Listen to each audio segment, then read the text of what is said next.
Hello everyone. कैसे हैं आप लोग? उम्मीद करता हूं कि आप बिल्कुल अच्छे होंगे और आपने ये जो दो पार्ट हैं इसको अच्छे से आपने देखा होगा। देखा है ना? देखा है ना? हाँ कहिए ना। यस, आपने देखा है, ध्यानपूर्वक देखा है। अब मैं ना मैं भी देख रहा हूँ ध्यानपूर्वक आपको। और मैं ना जिस प्रकार से आपको कोई कमी लग रही होगी ना, मुझे भी एक कमी लग रही है। पूछिए क्या लग रही है सर? मुझे ये कमी लग रही है कि वीडियोज तो आप देख रहे हैं और अगर आपको पसंद आ रहा है तो लाइक दबाइए ना, लाइक का बटन दबाइए। मेरा भी मोटिवेशन बढ़ाइए, मेरी भी हिम्मत बढ़ाइए, मेरा भी हौसला बढ़ाइए। मैं भी मोटिवेट होकर आपके लिए अच्छा अच्छा वीडियो बनाऊं। ठीक कह रहा हूँ? चलिए शुरू करते हैं हमारा अपना जो अंदाज है उसी अंदाज में। एवरीवन, चलिए हम लोग दो पार्ट जो अब तक कर चुके हैं उसका कुछ ऑब्जेक्टिव क्वेश्चंस आप रिकैप कराइए। मुझे मुझे रिकॉल कराइए कि क्या क्या आपको याद रहा। सबसे पहला कि who is the author of this story. तो बताइए, बोलिए बोलिए बोलिए, बताइए ना। क्या कह रहे हैं? एलेनिस्ट, यस। और गॉर्डन कुक, बिल्कुल सही। ये दोनों ठीक है। चलिए, जर्नी कहाँ से स्टार्ट हुई थी? कहाँ से स्टार्ट हुई बताइए। सोच रहे हैं? अरे हमारे घरों में प्लाई का यूज किया जाता है, प्लाई का। प्लाई माउथ, याद आ गया? बिल्कुल सही। याद आई, आ गया होगा आपको। प्लाई माउथ कौन से देश में है? इंग्लैंड में। ठीक है। अच्छा, वो सबसे पहले कौन से टाउन में पहुंचे थे? कौन से कह रहे हैं आप? क्या कह रहे हैं? इंडिया वहां कल टेस्ट मैच हार गई थी। अच्छा अच्छा, आप केप टाउन की बात कर रहे हैं। बिल्कुल सही कह रहे हैं आप। मैं समझ गया आपकी भावना को। बहुत बढ़िया। और ये जर्नी कौन से ईयर में स्टार्ट हुई थी? 1976, बिल्कुल सही। और जिन्होंने पहली बार किया था उनका क्या नाम था? कैप्टन जेम्स कुक, बिल्कुल सही। और उनकी यात्रा कब हुई थी? 1776, बिल्कुल सही कह रहे हैं आप। 200 साल बाद चल रहा है मामला। बहुत बढ़िया। उनके शिप का नाम क्या था? हमारे जो ऑथर साहब हैं, वेव वॉकर, बहुत बढ़िया। दो एक्सपर्ट क्रूमैन का क्या नाम याद है आपको? लैरी विजिल एंड हर्ब सिगलर, बहुत बढ़िया। और क्या है?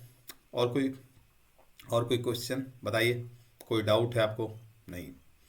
देखिए, मैं ना आपके लिए ना कुछ एक्स्ट्रा काम करके रखा हूँ। देखिए, कुछ वर्ड मीनिंग मैंने कल लिखे थे, आपको बता नहीं पाया। ये देखिए, ये कुछ वर्ड्स हैं जिसके मीनिंग आपको आने चाहिए। सबसे पहले देखिए, प्रोफेशनल है। When you are engage in some specific activity that is known as professionalism, right? So professional हो गया। Honing the seafaring skill means when you are trying to improve your quality, your skills to survive somewhere और others. ठीक है, good. Gales means gales means होता है Tempest, और you can say storm, यानी कि आंधी। ठीक है, बहुत बढ़िया। अलार्मिंग मीन्स फ्राइटेन और पैनिक, डरावनी, भयावह। गिगेंटिक मतलब ह्यूज और vast. Knots knots means a fastening made by looping a piece of string. Enormous means फिर वही ह्यूज और vast. Screaming means shouting. Spray, shower. Lest means thrash कर देना, right? Stern means serious. Storm jeep क्या होती है? What is the meaning of storm jeep? A small heavy jeep for use in high wind. देखिए, इस बंदे को पहचान जाइए। मैं हूं आपके लिए बड़े काम की चीज। आप लाइक करते रहिए वीडियोज को। अगर पसंद आता है तो लाइक करिए ना। ना पसंद आता तो कोई बात नहीं है, मुझे बता दीजिए कि सर मुझे ना पसंद आया। लेकिन अगर पसंद आ रहा है, आप लाइक का बटन दबाइए। क्यों? क्योंकि आप हैं मेरे साथ और मैं हूं आपके साथ। दोहरा रहा हूं, आप हैं मेरे साथ और मैं हूं आपके साथ। तो फिर गाना वही है क्या? छोड़ेंगे न हम तेरा साथ साथी, पढ़ते दम तक। लाइक करिए ना। मेरा वादा है आपसे, जितनी आपकी रिक्वायरमेंट्स होंगी मैं आपके साथ रहने वाला हूँ, उसको पूरा करने वाला हूँ। So like, please like it. ठीक है, आगे देखिए। ये और क्या रह गया इसमें, इसमें कुछ कुछ और वर्ड्स हैं, जैसे लाइफ राफ्ट, लाइफ बोट। क्या होती है लाइफ बोट पता है आपको? बड़े बड़े जो जहाज होते हैं ना, शिप, उसके अंदर बहुत सारी छोटी छोटी नौकाएं भी होती हैं, उसको लाइफ बोट कहते हैं। लाइफ बोट इसलिए कहते हैं क्योंकि सम टाइम इट हैपेंस कि ऐसा सरकमटेंसेस आ गया, ऐसी परिस्थितियां बन गई कि जहाज डूबने लगा, तो लोगों को बचाने के लिए। क्या आपने टाइटेनिक मूवी देखी है? अगर आपने देखी है तो आपको जरूर याद होगा कि जब वो डूबने लग जाता है तो बहुत सारा लाइफ राफ्ट जो होता है उसको बाहर निकाला जाता है। उसमें मतलब बहुत सारे लोग बैठ बैठ कर निकलने की कोशिश करते हैं। ये किया ही इसलिए जाता है ताकि जो अगर कुछ इस टाइप के हार्श सिचुएशन आ गई तो उसमें कुछ लोगों को बचाया जा सके, है ना। ठीक है, नेक्स्ट देखिए और क्या है। और तो आप देख ही लेंगे इसको, आप देख लीजिएगा, ठीक है। चलिए, अब चूंकि हमारा रिवीजन हो चुका है तो अब हम स्टार्ट करते हैं अपनी अगली जर्नी को। जहाँ से हम लोग कहाँ तक छोड़े थे, तो ये देखिए हमने यहाँ तक काम कर लिया था। थोड़ा मैं इसको आपके लिए क्लियर कर देता हूँ, आपको अच्छा लगेगा, है ना। ये देखिए हमने कहाँ तक कर लिया था, ये वाला पार्ट जो है हमारा, यहाँ तक हम लोग कर चुके हैं। और मेडे कॉल्स का मीनिंग भी मैंने आपसे पूछ लिया था। ठीक है, चलिए अब स्टार्ट करते हैं। और ना वीडियो मैं थोड़ा तेज़ बनाऊंगा, तेज़ का मतलब क्योंकि वीडियो थोड़ी लंबी हो जाती है तो मैं थोड़ा स्पीड बढ़ाऊंगा, या अगर मैं नॉर्मल भी बताऊं, अगर थोड़ा लाइन बाय लाइन बता देता हूं प्रॉपर वे में, तो आप देखिएगा ना, कभी अगर दिल करे आपको कि सर ज़्यादा टाइम लग रहा है तो 1.5 स्पीड में चले जाइए और आराम से सुन लीजिए, कहीं कुछ मिसिंग हो तो, ठीक है ना। और आप अपना एक्सपीरियंस भी शेयर करते रहिए, कमेंट कर सकते हैं आप, कैसा लग रहा है आपको, ठीक है। शुरू करिए, देखिए। बाय द मॉर्निंग, देखिए, by morning on January 3rd, और अब तक हम लोग देख चुके थे, है ना, कि by morning on January 3 the pumps had the water level sufficiently under control for us to take 2 hours rest in rotation, but we still had a tremendous leak somewhere below the waterline, and on checking I found that nearly all the boat's main reef frames were smashed down to the keel. In fact, there was nothing holding up a whole section of the starboard hull except a few cupboard partitions. अब चलिए देखते हैं इसके क्या इसका मतलब है। पहला लाइन देखिए, कहते हैं बाय मॉर्निंग ऑन January 3, ये 3 जनवरी की बात है, the pumps had the water level sufficiently under control, और जो पानी भरा हुआ था उस जहाज के अंदर, याद करिए पानी भर गया था उस जहाज में, तो अब जो वाटर लेवल था, pump had the water level sufficiently under control, मतलब इतना ही पानी था जितना वो वाटर पंप जो है उसको बाहर फेंक पा रहे थे, और एक प्रॉपर लेवल था, है ना, ऐसा लेयर आ गया था। To take 2 hours rest in rotation, और हम लोग भी अब 2-2 घंटे के इंतजार में आराम से क्या कर पा रहे थे, रेस्ट कर पा रहे थे 2-2 घंटे के लिए, है ना। But we still had a tremendous leak, लेकिन कहीं ना कहीं एक बहुत, ट्रिमेंडस का मतलब होता है विशाल, ह्यूज, बहुत बड़ा लीक था। लीक का मतलब होता है सुराख होना, बहुत बड़ा सुराख था। Somewhere below the water line, water line के नीचे कहीं नहीं बहुत बड़ा सुराख हो चुका था, जिसके कारण लगातार पानी आ रहा था। On checking I found that nearly all the boats main reef frames were smash down to the keel, और ऐसा लग रहा था कि जो मेन रीफ फ्रेम्स था उसका, वो कहीं ना कहीं कील लाइन से जो है डाउन टू द कील से वो ना पूरी तरह से स्मैश हो गया। स्मैश मतलब होता है टूट जाना, ठीक है ना। इनफैक्ट, और वास्तव में कहूँ, there was nothing holding up a whole section of the starboard hull except few cupboards partitions, और ऐसा लगता था ना कि ये जो हमारा स्टार बोर्ड सेक्शन था, ऐसा लग रहा था कि कुछ बचा ही नहीं था एक्सेप्ट फ्यू कपबोर्ड्स, मतलब छोटे छोटे ये अब उसके जो पार्टीशंस हो गए थे वही बच रहे थे, है ना। We had survived for 15 hours since the wave hit, और उस तूफान को हिट किए हुए लगभग 15 घंटे तक हो चुके थे, और हम लोग सरवाइव कर चुके थे 15 घंटे तक। वो जो जबरदस्त वाला लहर आया था ना, उसने उसको बीते हुए, सरवाइव का मतलब होता है जीवित रहना, सरवाइव का मतलब जीवित रहना। For 15 hours since the wave hit, और जब वेव ने हिट किया था, है ना। But wave walkers wouldn't hold together long enough for us to reach Australia. I checked our charts and calculated that there were 2 small islands a few hundred kilometers to the east. One of them, Isle Amsterdam, was a French scientific base. Our only hope was to reach these pinpricks in the vast oceans. vast ocean, but unless the wind and seas abated so we could hoist sail, our chances would be slim indeed. The great wave had put our auxiliary engine out of action. अब देखिए यहां से फिर से इस line का मतलब क्या है। वी हैड सर्वाइव्ड, हम लोग तो बच गए। लगभग 15 घंटा हो चुका है उस वेव को हिट किए हुए, है ना, हमारे वेव वाकर को जिस तरह से उसने तहस नहस किया था। But wave walker wouldn't hold together long enough for us to reach Australia.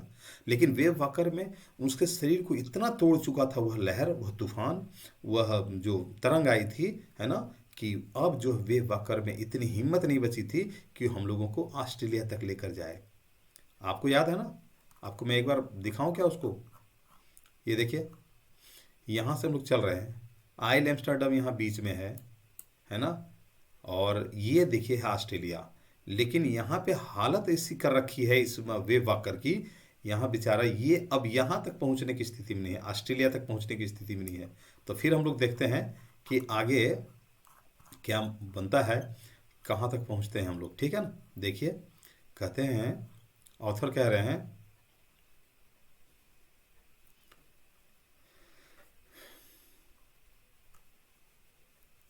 So author कह रहे हैं, I check wave hit but wave walker wouldn't hold together long enough us to reach Australia. I checked our charts and calculated that there were two small islands a few hundred kilometers on to the east. अब देखिए, आई checked our charts. अब यहाँ पे author क्या कह रहे हैं कि मैंने अपने चार्ट चेक किया। अब चार्ट कैसे चेक किया जाता है, आप बताइए मुझे, क्या चार्ट होता है, इसका मतलब क्या हुआ। इसका मतलब है जो वहाँ पर बना हुआ है ना उस केबिन के अंदर, मतलब वो जो जहाज है उसके अंदर एक कोई ऐसा कमरा है जिसमें वो एक चार्ट लगा हुआ है। चार्ट में क्या लगा होता है, ये देख रहे हैं चार्ट, इस चार्ट में ये लगा होता है कि किसकी पोजीशन क्या है, किधर जाने से कौन सा मिल सकता है, क्या क्या पोजीशन है, बीच में कहीं आइलैंड्स वगैरह हैं क्या, उस चार्ट में सटा हुआ रहता है, मतलब दिखाया हुआ रहता है, शो किया हुआ रहता है, ताकि कोई भी आकर के उसको देख सके। Calculated that there were two small islands. और ऑथर कहते हैं कि जब मैंने चेक किया तो मुझे पता चला कि दो छोटे छोटे आइलैंड्स हैं वहाँ पर, अ फ्यू हंड्रेड किलोमीटर, ज़्यादा दूर नहीं, कुछ ही 100 किलोमीटर के आसपास में, वो भी ईस्ट के डायरेक्शन में ही। One of them isle Amsterdam, और पहला जो है ना वो आइल एम्स्टर्डम है, वह जो फ्रेंच साइंटिफिक बेस, जो कि एक साइंटिफिक बेस है। मैंने याद करिए, आपको जब पहला वीडियो मैंने बताया था उसी समय मैंने बताया था कि यहाँ पे ऑथर आकर के एक बार रुकते हैं। देखिए, हम लोग केप टाउन छोड़ने के बाद अब पहुँच रहे हैं आइल एम्स्टर्डम में, ठीक है ना।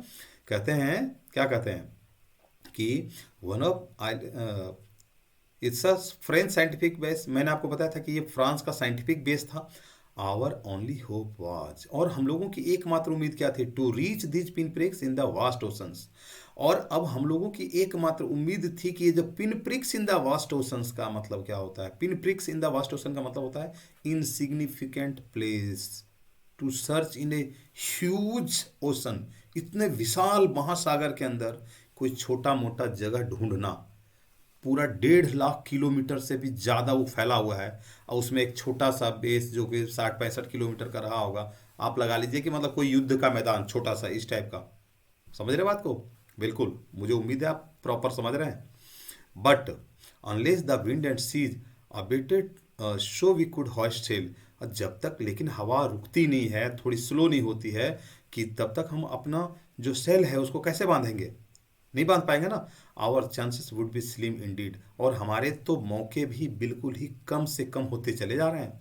The great wave had put our auxiliary engine out of station. और उस ग्रेट वेव ने क्या किया, थोड़ी मोड़ी क्षति नहीं पहुंचाई, एक क्षति तो यह भी पहुंचाई कि हम लोगों के पास जो एक सहायक इंजन बचा हुआ था, जो एक सहायक इंजन बचा हुआ था, वह भी आउट ऑफ एक्शन हो गया था, मतलब डिजॉर्डर हो गया था, काम करना बंद।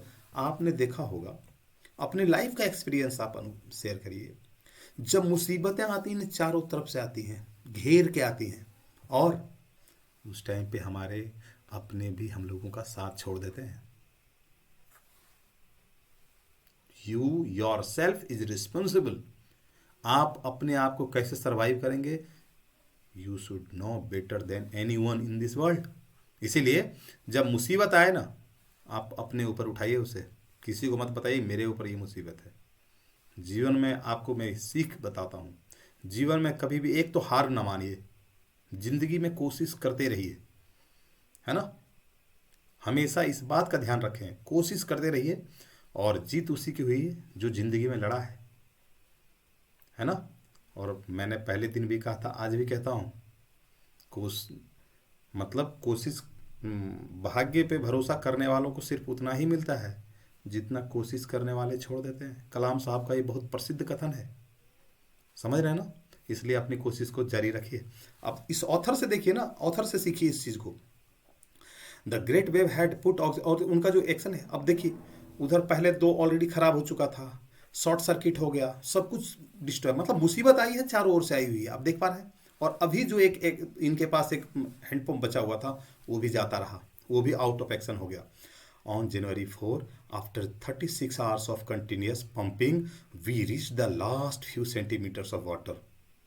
अब इस लाइन का मतलब क्या होता है देखिए। और जनवरी 4 को कहते हैं कि 36 घंटे बीतने के बाद लगातार पंपिंग, मतलब पानी लगातार फेंकते रहे फेंकते रहे फेंकते रहे, we reach the last few centimetres of water. हम कुछ ही सेंटीमीटर पानी और बचा था। Now we had only to keep pace with the water still coming in. लेकिन अब हम लोग को जितना पानी आ रहा था, लगातार केवल उसको फेंकते जाना था बाहर। क्यों? अगर नहीं फेंकेंगे तो फिर धीरे धीरे क्या होगा, वो बढ़ता चला जाएगा और फिर वो दिक्कत पहुंचाएगा हमें, है ना। इसीलिए जितना आ रहा है उतना फेंकते रहिए कम से कम, ताकि एक रेशियो प्रॉपर वो बना रहे, है ना। सो कहते हैं कि now we had only to keep pace with the water still coming in, we could not set any sail on the main mast. और मेन मास्ट में अब तक जो है कोई वो बांध नहीं पाए थे कोई भी सेल, है ना। Pressure on the rigging would simply pull the damage section of the hull part. और जो प्रेशर था वो हल पार्ट पे बढ़ता है। हल पार्ट जो होता है ना, पीछे जहाज का नीचे वाला हिस्सा जो होता है ना, उसको हल पार्ट कहते हैं। So we hoisted the storm jeep and headed for where I thought the two islands were. और फिर अब ऑथर कहते हैं कि मैंने फिर क्या किया, मैंने वो जो थे उसको बांधा ऊपर स्टॉर्म जीप के साथ, फॉर वेयर आई हैथ, जिसे मुझे मेरे दिल ने कहा कि इस डायरेक्शन में हो सकता है, उस डायरेक्शन की तरफ उसने अपने उस इसको जहाँ वो दोनों आइलैंड्स के पाए जाने की संभावना थी कि वहाँ मिल सकता है, उस तरह उन्होंने उसको तैयार कर दिया, बांध दिया उसको, पताके को। पताका समझते हैं ना, मतलब वो जो सेल लगी होती है उसके ऊपर, है ना, जो मतलब हवा के डायरेक्शन को मोड़ती है। आप समझ रहे बात को। जैसे मान लीजिए इस तरह से बंधी है, जब आप उसको ऐसा बांध देंगे तो आपकी ऑटोमेटिक जहाज जो है इसी के सहारे मुड़ जाएगी। आप समझ पा रहे हैं ना। तो ये उसका काम होता है, ठीक है। सो कहते हैं Mary found some corn beef and cracker biscuits and we ate our first meal in almost 2 days। और मैरी जो है, यानी कि ऑथर की जो वाइफ है मैरी, वो क्या करती हैं कि आज कुछ कॉर्न बीफ लेकर आती हैं एंड क्रैकर बिस्किट्स। और ये जो है 2 दिनों में पहला भोजन था। आप समझिए, याद है आपको, पहले पार्ट में मैंने आपको बताया था कि 16 साल समंदर में उन दोनों ने प्रैक्टिस किया था इसी दिन के लिए। याद आया? इसी दिन के लिए कि 2-2 दिन 3-3 दिन तक खाना ना मिल पाए, पानी ना मिल पाए, तो आप कैसे जीवित रहेंगे। वही होनिंग द सी फेरिंग स्किल्स जो ऑथर कर रहे थे वो 16 साल तक, ये देखिए इसी दिन के लिए। आगे कहते हैं कि और ये 2 दिनों में इन्होंने क्या क्या खाया, सो देखिए, कॉर्न बीफ एक, और दूसरा क्रैकर बिस्किट्स। ये 2 दिनों में इन्होंने ये पहली बार खाया था। And we ate our first meal in almost 2 days। और 2 दिनों में हम लोग का ये पहला भोजन था। But our respite was short lived. और इतने में क्या पेट भरने वाला था? नहीं भरने वाला था, है ना। At 4 PM black clouds began building up behind us. और फिर 4 बजे के आसपास काले काले बादल हमारे पीछे उठने लगे, बनने लगे थे बड़े बड़े। Within within the hour the wind was back to 40 knots and the sea waving getting higher। और फिर देखिए कहते हैं, और फिर क्या हुआ, wind was back to 40 knots. और जो हवा थी ना उसकी रफ्तार 40 नॉट्स हो गई। अब क्या आपको पता है 40 नॉट्स का मतलब, 1 नॉट का मतलब क्या होता है? 1 नॉट का मतलब होता है 1852 मीटर। 1 नॉटिकल माइल, अगर आप कहेंगे 1 नॉटिकल माइल, तो ये था 1852 मीटर। याद रख लीजिएगा। कोई नॉटिकल माइल में आपसे बात करे, देखिए समंदर की उसको मेजरमेंट करना हो या स्काई में, तो नॉटिकल माइल्स में काउंट की जाती है, ठीक है ना। तो हवा की रफ्तार भी जो बढ़ चली थी 40 नॉटिकल माइल्स हो गई थी स्पीड उसकी। आप समझ जाइए, इतने से मल्टीप्लाई कर दिए मीटर में तो आपको पता चल जाएगा कितना किलोमीटर पर आवर हुआ। And seas were getting higher, और फिर जो है धीरे धीरे जो है ऊंची उठती चली जा रही थी। The weather continue to deteriorate, deteriorate का मतलब होता है खराब होना। जो वेदर था धीरे धीरे धीरे खराब होता गया throughout the night and by dawn on January 5 our situation was again desperate. और 5 जनवरी की सुबह तक भी हमारी परिस्थितियां और भी डिस्पैरेट होती रही। डिस्पैरेट का मतलब होता है बहुत ही खराब, बेकार, है ना। When I went in to comfort the children John asked, और जब थोड़ा मुझे रिलैक्स मिला तो मैं अपने बच्चों के पास जाता हूँ। जॉन आस्क्ड, जॉन फिर पूछता है, पता है जॉन कौन है? बिल्कुल सही, 6 साल का उनका जो बेटा था, है ना। लेकिन समुद्र में यात्रा करते करते उनकी उम्र भी बड़ी होगी। अब 6 साल भी मत समझते रहिएगा आप उनको। उधर 3 साल उन्होंने लगाया था, फिर इधर चल रहा है मामला। समझ रहे हैं बात को? अरे हाँ कहिए, अगर समझ रहे हैं तो लाइक भी करते रहिए भाई। आगे बढ़िए, देखिए। सो अब John ask daddy are we going to die. अब देखिए question, daddy are we going to die, क्या हम लोग मरने वाले हैं? I try to assure him that we could make it, और ऑथर कहते हैं मैंने उनको आश्वस्त करने की कोशिश किया कि हम निकल जाएंगे इस मुसीबत से, है ना। But daddy he went on, फिर वो कहता है, जो जोनाथन है, वो क्या कहता है? Daddy we aren't afraid of dying, हमें मरने से डर नहीं लगता है। If we can all be together, अगर हम साथ साथ हों, you, mummy, Sue and I. Sue means कौन? सुजैन। आई मीन्स कौन? ये जोनाथन। समझ रहे बात को? अब देखिए, यही हमारी हेडिंग्स थी, समझ जाइए इस लाइन को। क्या था? We are not afraid to die, यही इसका मतलब हुआ ना। We aren't afraid of dying, हमें मरने से डर बिल्कुल नहीं लग रहा। क्यों? बिकॉज वी ऑल आर, है ना, हम सब साथ साथ हैं। कौन कौन? देखिए, ये लाइन किसके हैं? ये आपसे ऑब्जेक्टिव क्वेश्चन पूछा जाता है। Who quoted this line? We aren't afraid of dying, we aren't afraid of dying if we can all be together, अगर हम लोग साथ साथ हैं। ये लाइन किसने कही बताइए? बिल्कुल सही, जोनाथन ने कही थी, है ना। चलिए आगे बढ़ते हैं।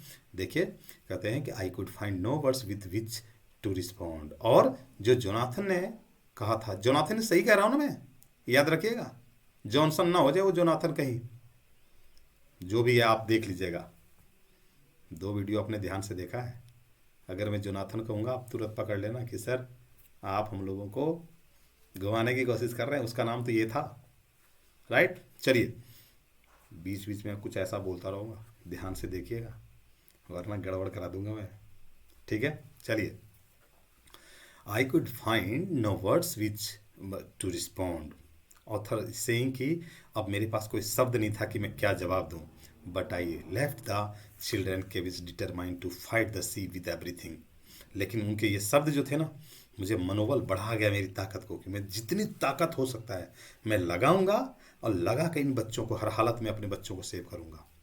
To protect the weakened starboard side I decided to heave with the undamaged port full hull facing the oncoming waves, using an improvised sea anchor of heavy nylon rope and 22 liter plastic barrels of paraffin. और इसके लिए author कहते हैं कि मैंने क्या किया, मैं अब इन्होंने एक नई एंकर बनाने की कोशिश की। अब एंकर कैसी होती है आप देखना चाहेंगे? एंकर इस टाइप की होती है बनी हुई, समझ गए? ये देखिए, ये इस टाइप की बनी होती है एंकर, समझ रहे हैं? एंकर इस टाइप की बनी होती है जो फंसाने के लिए यूज की जाती है, समझ रहे हैं? और यहाँ ऑथर कहते हैं कि मैंने ना स्टार बोर्ड साइड को छोड़ दिया, बल्कि दूसरा जो पोर्ट साइड था, है ना, जो अपोजिट डायरेक्शन वाला साइड होता है उसको पोर्ट साइड कहते हैं, ठीक है। तो अब वो कहते हैं कि चूंकि इधर वाला हिस्सा डैमेज हो चुका था, तब पोर्ट साइड जो था अनडैमेज था वो, क्योंकि मेन जो उस वेव ने हिट किया था वो स्टारबोर्ड साइड को हिट किया था, तो वो ज़्यादा डैमेज हुआ था। तो लेफ्ट वाला साइड जो, यानी कि पोर्ट साइड जो था, वो बचा हुआ था। तो ऑथर ने कहा कि क्यों ना इसके लिए एक नई एंकर तैयार कर दूं, ताकि आसानी से वेव से उसकी सुरक्षा की जा सके, है ना। क्योंकि अगर मान लो दोबारा वो हिट करता है तो उस साइड में हिट करे, क्योंकि कमज़ोर साइड में हिट करेगा तब तो आप डैमेज ही कर देगा, है ना। तो इसीलिए इन्होंने ऐसा किया। लीटर प्लास्टिक पैराफिल, सो क्या क्या यूज़ किया इन्होंने? कहते हैं हैवी नायलॉन रोप का यूज़ किया, नायलॉन रोप, एंड 2 और 22 लीटर, है ना, प्लास्टिक बैरल था पैराफिन का, दो 22-22 litre plastic barrels of paraffin, paraffin समझते हैं ना, तो वो केमिकल जो है उनका यूज़ किया उसको बनाने के लिए that evening.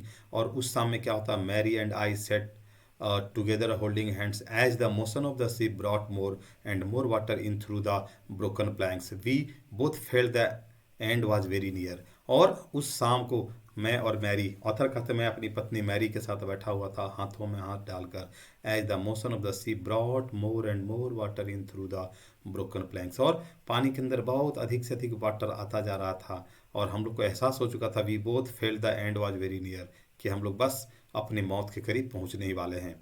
But way walker road out the storm and by the morning of January 6 with the wind easing I tried to get a reading on the sextant। कहते हैं और फिर क्या हुआ, बाय बट ये जो वेव वॉकर था ना, देखिए आपको मैंने पहले बताया था वेव वॉकर जो है प्रोफेशनली बनाया गया था। प्रोफेशनली बनाने का मतलब है कि ऐसी, मतलब इससे ऐसी इसको ऐसा बनाया गया था, इसको कह सकते हो आप, कि जो टेक्निकली बहुत ही करेक्ट हो और बहुत वर्स्ट सिचुएशन आने के बाद भी प्रॉपर थोड़ा चल सके। तो इसीलिए वेव वॉकर जो है इतना हिट होने के बाद भी, और वेव से हिट होने के बाद भी वो चलता चला जा रहा था। Storm and the morning of January 6, और 6 जनवरी की बात है, विद द विंड इजिंग। याद रखिएगा डे बाय डे का, कई बार आपका जब लॉन्ग क्वेश्चन पूछा जाएगा आपसे, तो पूछा जाएगा कि किस किस डे में क्या क्या इंसिडेंट हुआ है, तो ध्यान रखिएगा। तो 6 जनवरी में विद द विंड ईजिंग, जब हवा थोड़ी आराम हो गई, थोड़ी हल्की चलने लगी, I try to get a reading on the sextant. और ये सेक्सटेंट जो है ना एक इंस्ट्रूमेंट होता है, यूज किया जाता है देखने के लिए, एंगुलर वेलोसिटी को मेजर करने के लिए सेक्सटेंट का यूज किया जाता है, ठीक है ना। Back in the chart room, और फिर उस चार्ट रूम में जाते हैं, I worked on the wind speeds. और हवा को अध्ययन करने के बाद ऑथर कहते हैं कि जब मैंने हवा का अध्ययन किया तो मुझे चेंजेज ऑफ कोर्स दिखे, उसके बदलाव महसूस हुआ उनको, drift and current in an effort to calculate our position. और उन सब को, ड्रिफ्ट को देखते हुए, करंट को देखते हुए मैंने कैलकुलेशन लगाया। अब देखिए कैलकुलेशन इसलिए करना जरूरी होता है ताकि आप सही डायरेक्शन में जा सकें, और उसमें वही लोग जा सकते हैं जो इनके एक्सपर्ट होते हैं, आपको मैं बता देता हूँ, है ना। The best I could determine was that were somewhere in 1,50,000 kilometers of ocean looking for 65 kilometre wide island. और अब देखिए कि जो सबसे सही कैलकुलेशन मैं कर सकता था उस समय, उसको मैंने किया कि 1.5 लाख किलोमीटर के इस लंबे चौड़े वास्ट ओशन में मुझे 65 किलोमीटर का एक छोटा सा वाइड आइलैंड को ढूंढना था। आप समझ रहे हैं ना। तो ऑथर जो कहते हैं कि 1.5 लाख किलोमीटर का इतना विशाल एरिया, उसमें 65 किलोमीटर का एक छोटा सा, समझ लीजिए बैटल ग्राउंड, समझ लीजिए युद्ध का मैदान, वो भी इतना बड़ा नहीं होता, है ना। While I was thinking Sue moving painfully joined me. और जब इतना सोच ही रहा था, ऑथर कहते हैं कि while I was thinking Sue moving painfully and joined me, the left side of her head was now very swollen and her black eyes narrowed to slits, she gave me a card she had made.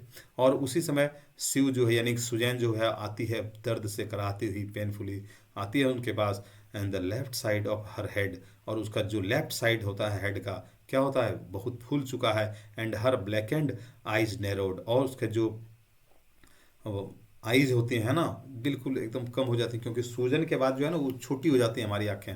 समझ रहे हैं बात को आप। So she gave me a card she had made, और उसने एक card बनाया था, उसने मेरे को हैंड ओवर किया, उसने मुझे दिया। क्या लिखा है उसमें, on the front she had drawn caricatures of Mary and me with words. उसने फ्रंट में कुछ कैरिकेचर्स बनाए। कैरिकेचर्स का मतलब होता है मिनिएचर, और कैरिकेचर जो होता है ना छोटी छोटी तस्वीर, मतलब कार्टून साइज की, है ना, उसको उसने बनाया था। और उसमें लिखा था कुछ वर्ड्स, उसमें लिखे थे, here are some funny people. उस कैरिकेचर में दिखाया था, उसमें लिखा हुआ था here are some funny people, यहाँ देखिए कुछ फनी लोग हैं। Did they make you laugh, क्या आपको हंसी आ रही है, क्या ये हंसी दिला रहे हैं आपको। I laughed a lot as well, मैं तो इसको देखकर बहुत हंसी हूँ, बहुत हंसी हूँ। इनसाइड वाज अ मैसेज, और जब उसको ओपन किया गया उसमें मैसेज लिखा हुआ था, क्या, oh how I love you both, कितना मैं प्यार करती हूँ आप दोनों को। ये सुजैन के वर्ड्स हैं, है ना। सुजन कह रही है अपने मॉम डैड के लिए कि कितना मैं प्यार करती हूँ आपसे। So this card is to say thank you, और मैंने ये कार्ड जो बनाया है आप दोनों को थैंक्स करने के लिए बनाया है। And let's hope for the best, उम्मीद करते हूँ कि सब कुछ अच्छा होगा। Somehow we had to make it, और मुझे लगता है कि हम लोग किसी न किसी प्रकार के इस मुसीबत से बाहर निकल ही आएंगे। I checked and rechecked my calculations, और फिर ऑथर के दिमाग में फिर वो चलने लगा, चेकिंग, रीचेकिंग, कैलकुलेशन, रिकैलकुलेशन, कोई एरर ना हो, जो भी बेस्ट हो सकता था एफर्ट उन्होंने किया, है ना। और ये जो मोटिवेटिंग वर्ड्स थे उनके लिए, जो उनके बच्चों ने उनको दिए थे, वो अपने आप में बहुत बड़ी बात है ना। देखिए, we had lost our main compass, और आपको पता है मैंने अभी कहा था मुसीबतें आती हैं तो चारों ओर से आएंगी। अब देखिए कंपास, आपको पता है ना, जब वोयाज के अंदर आप जाएंगे तो कंपास आपका सबसे बड़ा साथी है, बिकॉज वही आपके डायरेक्शन को प्रॉपर वे में बताता है कि आप किधर जा रहे हैं। वरना समंदर तो जितना है आपको पता ही नहीं चलेगा, आप नॉर्थ जा रहे हैं कि ईस्ट जा रहे हैं, साउथ जा रहे हैं, वेस्ट जा रहे हैं, कोई पता नहीं चलेगा आपको।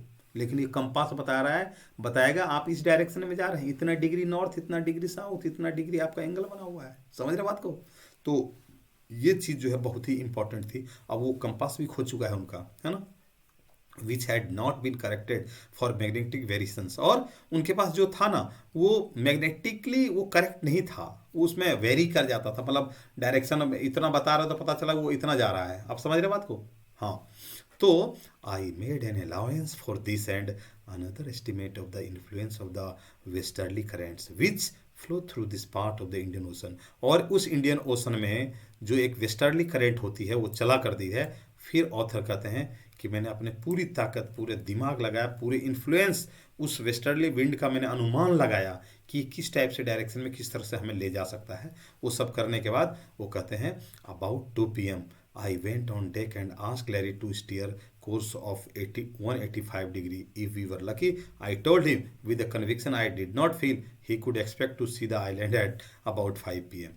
और ऑथर कहते हैं कि 2 बजे करीब मैं डेक के ऊपर जाता हूँ एंड लैरी को कहता हूँ to steer a course of 85 degree, 185 degree में आप इसको मुड़ा लीजिए जो व्हील पे जब बैठे हैं। क्यों?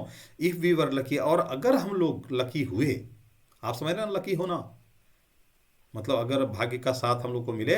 I told him with a conviction I did not feel, मैं मतलब पूरा, मुझे पूरी कन्विक्शन नहीं थी, मुझे पूरी उम्मीद नहीं थी कि जो मैं कह रहा हूँ वो हो सकता है। ही कुड एक्सपेक्ट, तो वो उम्मीद कर सकता है, आशा कर सकता है to see the island at about 5 PM, तो 5 बजे उनको वो आइलैंड दिख जाएगा जिसकी तलाश में है। Then with a heavy heart, और फिर भारी दिल से, ऑथर कहता है भारी मन से, आई वेंट बिलो, मैं नीचे गया, climbed on my bunk and amazingly dozed of, और मैं जाता हूँ अपने बंक, बंक समझते हैं ना, आराम करने के लिए जगह बनाई जाती है जहाज के अंदर। और आश्चर्य की बात तो ये थी कि मुझे नींद आ गई, डोज्ड ऑफ का मतलब होता है नींद आना, समझ रहे हैं।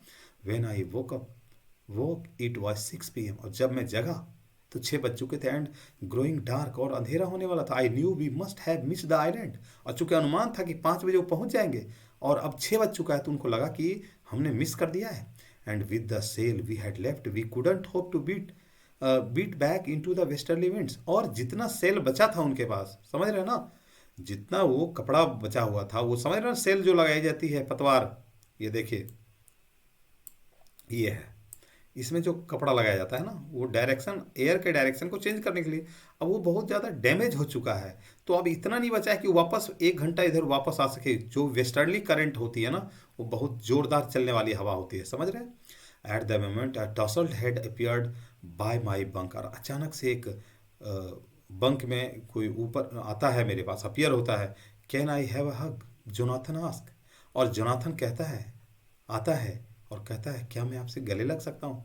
हग मीन्स होता है गले लगना, हग, और इसमें जी लगा देंगे तो ह्यूज हो जाएगा, ह्यूज का मतलब विशाल होता है, हग का मतलब गले मिलना। जोनाथन आस्क, या आ गया याद आपको, जॉनसन नहीं था वो, जोनाथन ही था। Sue was right behind him, और स्यू भी उसके पीछे पीछे थी। Why I am a hug now, why am I getting a hug now, I ask, मैंने पूछा कि अभी गले लगने की क्या मतलब है। Because you are the best daddy in the world, whole world, पूरी दुनिया में आप सबसे अच्छे डैडी हैं, एंड द बेस्ट कैप्टन, और बेस्ट कैप्टन भी है। माई सन रिप्लाइड, मेरे बेटे ने मुझसे कहा। Not today John I am afraid, नहीं जॉन आज नहीं हूं मैं ऐसा, जॉन आज नहीं हूं, मुझे डर लगा कहते हुए। वाई यू मस्ट बी, नहीं आप हैं, आप हैं, said Sue in a matter of fact voice, और उसने बिल्कुल जोर देकर कहा कि स्यूस यानी कि सुजैन ने कहा कि हाँ आप हैं। यू फाउंड द आइलैंड, आपने उस आइलैंड को ढूंढ लिया है। Yes, it's a matter of pride moment, है ना। अब उनके बच्चे उन्हें आकर के सैल्यूट कर रहे हैं, आप देख पा रहे हैं, कह रहे हैं आप बेस्ट डैडी हैं, आप बेस्ट कैप्टन हैं, आपने ढूंढ लिया है उस आइलैंड को। व्हाट? Author was shocked. क्या? उनका मुंह खुला का खुला रह गया। उनको उम्मीद नहीं हुआ कि ये मैंने कर दिखाया है, लेकिन ये हो चुका था। कहते हैं what I shouted, it's out there in front of us. अब देखिए ये हमारे सामने है। दे कोरस्ड, और दोनों ने एक स्वर में आवाज लगाई। कोरस का मतलब होता है जब 2 3 4 5 लोग एक साथ कुछ बोलें या गाएं, उसको कोरस कहते हैं। समझ गए? एज बिग एज बैटलशिप, इतना बड़ा है जितना एक युद्ध का मैदान। I rushed on deck and gazed with relief at the stark outline in the isle Amsterdam. और मैं दौड़ कर जाता हूँ, उसको देखता हूँ, और एक चैन की सांस। आपको भी आई ना? आप भी सुन सुन के स्टोरी आपको लग रहा होगा ना कि पता नहीं मिलेगा कि नहीं मिलेगा। धड़क गया था ना सीना आपका? यस, मेरा भी धड़का था। लेकिन फाइनली उनको मिल चुका है वो आइल एम्स्टर्डम, है ना। अब सोचिए कैलकुलेशन क्या शानदार रही थी हमारे ऑथर की। अपने ऑथर की कैलकुलेशन का अंदाजा लगाइए कितना बेहतरीन रहा कि उन्होंने ढूंढ निकाला उसको। एंड कहते हैं कि आइल एम्स्टर्डम मिल चुका। It was only a bleak piece of volcanic rock. और था क्या वो? एक वॉल्केनो, वहां से वॉल्केनो समझते हैं ना, ज्वालामुखी वहां से फटी। वही एक छोटा सा 50 60 किलोमीटर का एरिया को बड़ा कवर कर लिया। वो वहां पर बना हुआ था विथ लिटिल वेजिटेशन, जिसमें कि झाड़ी फूड़ी बहुत थोड़ी कम थी, है ना। The most beautiful island in the world. अब इस लाइन का मतलब क्या है? The most beautiful island in the world का मतलब क्या हुआ भाई? अब ये वॉल्केनो था तो ये सुंदर कैसे हो गया? बिकॉज इस आइलैंड ने इनके लाइफ को बचा लिया है, सबके जीवन को बचा लिया है। आप समझ रहे हैं मेरी बात को? ये लाइफ सेविंग था, लाइफ सेविंग। कितने ऑथर, उनकी पत्नी, उनका बेटा, उनकी बेटी, उनके 2 क्रू मैन और लोग भी होंगे जिनका नाम इसमें मेंशन नहीं है। तो ये ब्यूटीफुल आइलैंड हुआ ना। जो रोटी आपके जीवन को बचा ले वो सबसे बेस्ट रोटी है आपके लिए। जो जगह आपके जीवन को बचा ले वो दुनिया की सबसे बेस्ट प्लेस है आपके लिए। समझ रहे हैं बात को? बिल्कुल ऐसी ही फीलिंग आई ऑथर को कि यस, ये जो था ना बेस्ट आइलैंड था। We anchored offshore for the night, और हम लोग बस वहां जाकर किनारे में लग गए, है ना। And next morning all 28 inhabitants of the island cheered as they help us ashore। और वहां पे पहले से भी 28 लोग रहते। आपको मैंने पहले बताया था आइले एम्स्टर्डम क्या था। ये फ्रेंच का साइंटिफिक बेस है जहाँ वो लोग रिसर्च करते हैं ना। तो उनके लोग यहाँ पर रिसर्च कर रहे हैं। 28 लोग थे। उन्होंने जो भी उस आइलैंड पे रहते थे इनका वेलकम किया, इनकी हेल्प की, और सब कुछ अच्छा अच्छा हो गया, है ना। एंड लास्ट पैरा में देखिए, with land under my feet again my thoughts were full of Larry and Herbie. और अब मैं उस जमीन पे जब मैंने अपना पांव रखा, माई थॉट्स, और मेरे जो विचार थे, were full of Larry and Herbie. वो Larry Vigil and Hub Sigler, इस दोनों के होने से वो कहते हैं कि चेयरफुल बना रहा, एकदम बिल्कुल एकदम इंथुजियास्टिक से भरा रहा, मतलब जोशो खरोश बना हुआ रहा। वो एकदम कहते हैं ना वर्स्ट सिचुएशन में भी निराश नहीं हुए, ऑप्टिमिस्टिक। यस सर, हम लोग पहुंच जाएंगे, हम लोग पहुंच जाएंगे, हम लोग पहुंच जाएंगे। इसलिए जीवन में हमेशा आशा बना के रखिए। और आप सोचिएगा, आप अच्छा सोच के कुछ अच्छा कर सकते हैं, लेकिन बुरा सोच के कुछ अच्छा नहीं कर सकते। ये मेरा अपना अनुमान है, मैं गारंटी देता हूँ। मैंने इसको ऑब्जर्व किया लाइफ में। आप अच्छा सोचिए, बी पॉजिटिव, हमेशा बढ़िया सोचिए, आप अच्छा काम करने वाले हैं। और लास्ट लाइन को देखिए क्या कहते हैं ऑथर कि एंड ऑफ माई मैरी, और मैं अपनी पत्नी के बारे में भी सोचता हूँ कि इतने बुरे परिस्थिति में भी, इन हार्श सिचुएशन में भी, डायरेक्ट का मतलब होता है एकदम बिल्कुल जब खराब से खराब सिचुएशन हो उसमें, है ना, वो अच्छे बने रहे। Who stayed at the wheel for all the crucial hours. और ये अपनी पत्नी के बारे में बताते हैं कि वो जो इम्पोर्टेंट कुछ घंटे थे जब ऑथर सोने के लिए चले गए थे, तो इन्होंने भी इनका साथ दिया था, लैरी एंड हर्वी ने, और साथ ही उनकी वाइफ ने भी स्टेयरिंग को संभाला था। Most of all I thought of 7 year old girl. मैं उस 7 साल की बच्ची के बारे में सोच रहा हूँ। Who did not want us to worry, जिसने हम लोगों को दुखी नहीं होने दिया अबाउट ए हेड इंजरी, जो सर पे चोट लगी थी, which subsequently took 6 minor operations. और उस चोट को 6 टाँके लगे थे, 6 टाँके से और 6 छोटा छोटा ऑपरेशन हुआ तब जाकर के वो ठीक हो पाई, है ना। इंजरी विच सब्सिक्वेंटली, और कहते हैं to remove a recurring blood clot. चूंकि ब्लड क्लॉटिंग हो गई थी चोट के कारण, ब्लड जम जाता है तो जम गया था, तो उसके लिए skin and skull and of 6 years old boy who was not afraid to die. और वो 6 साल का बच्चा was not afraid to die. मुझे उम्मीद है कि आपको ये फाइनल पार्ट आपको अच्छा लगा होगा। और जय हिंद। और मुझे उम्मीद है कि आपको अच्छा लगा होगा। अच्छा लगा है तो लाइक करिए, शेयर करिए, मुझे भी मोटिवेट करिए। मैं फिर से वही गाना दोहराऊंगा आपको, मैं आपके साथ हूँ, आप मेरे साथ हैं, छोड़ेंगे ना हम तेरा साथ साथी, पढ़ते दम तक। मिलता हूँ अगले वीडियो में। जय हिंद, जय भारत।